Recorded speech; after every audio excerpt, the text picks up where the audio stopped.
Hey, happy Thursday. Thanks for joining us here on 9 News Watch and on YouTube for a detailed look at your Colorado weather forecast, where today those temperatures probably not going to be quite as warm as what we've been looking at here for the last little while. We have been looking at those temperatures, generally speaking, running in the kind of mid 50s so far today. So this is way cooler than honestly what we were expecting. We've had those pesky lenticular clouds, and that's going to keep those temperatures down a little bit on the cooler side. So for now, we're looking at some of those cooler temperatures. If we could pull up weather 8, and there we go, and we can take a look at those lenticular clouds. So there's a look at those. Again, these are actually fairly difficult clouds to predict because they're caused by a very subtle little kind of looping of the cloud cover and the air mass over the mountains, and that leads to a turbulent eddy. Long story short, these are very localized clouds, and they're often very difficult to predict. So that's why, not to cut myself some slack here, but I'm going to cut myself a little bit of slack. These are very hard clouds to predict.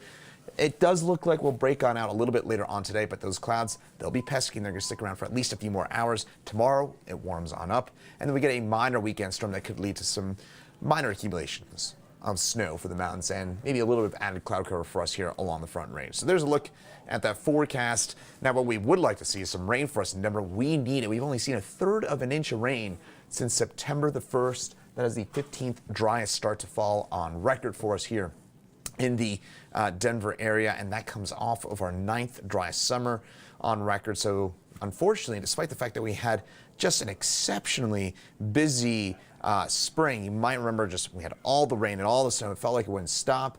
And then, well, now we just haven't had any rain really since June the 1st. And that's the problem here, folks. We just need the rain. And now looking at about 2/3 of the state that is either in moderate, severe, extreme, or exceptional drought conditions. And I'll tell you what, along the eastern plains, that extreme and severe drought is going to probably expand before long. Now, those clouds have kept those temperatures in check, mid-50s for us here in Denver, a few low 60s and a few sunnier spots along the eastern plains, including Ray at 64 out in Yuma County. Then you get to the mountains, 40s and 50s will generally do it for us up into the higher elevations. Highs today, we've already knocked these back a few degrees, 64 for us in Denver, 50s in the mountains, and 69 for us in Trinidad and in Springfield. So the southeastern plains, it can be a little bit on the warmer side where we have some of that extra sunshine. A little bit chilly for us tonight, but seasonably cool. Temperatures drop back into the upper 30s for us here into the Denver area. That is fairly typical for this time of year. In fact, those highs today, high 64, that's right around where we should be for this time of year.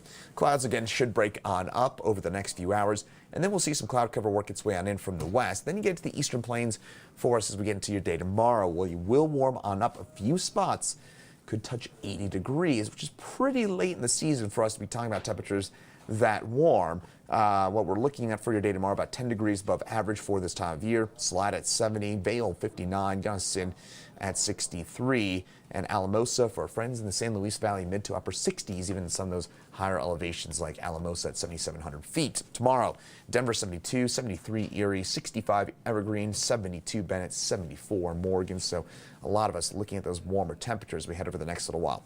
Next storm system arrives for your Sunday, but it is going to be a paltry one. A little bit of snow for our friends in the highest elevations.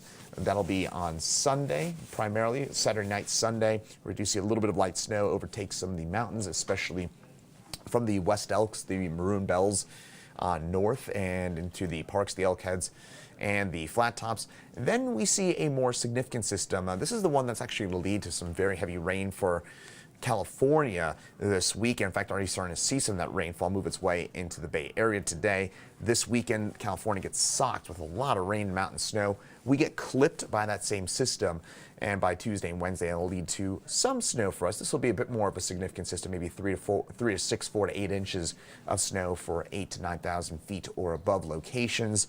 So that'll be a pretty good snow event for some of us here into the mountains. Meantime, in Denver, I mentioned we need the rain.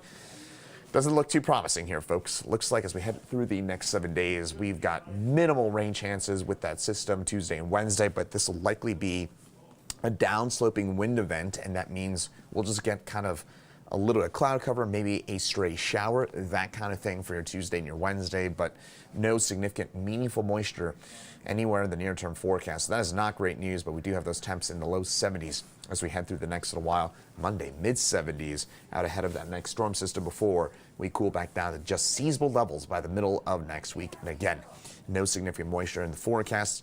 which is not great news, but again, tracking all that for you here over the next few days. Hopefully it'll turn a little busier for, well, maybe not Halloween weekend. I know we probably don't want to have to deal with rain and snow. Feels like we have to do that each year anyways, but hopefully for the beginning of November, we'll put off till then, we can get some of that meaningful rain and snow for us here in eastern Colorado, because again, we do need it. All right, that'll do it for your detailed Colorado weather forecast here on 9 News Watch and on YouTube. I'm Meteorologist Chris Bianchi. Have a great rest of your day, and we'll see you right back here tomorrow.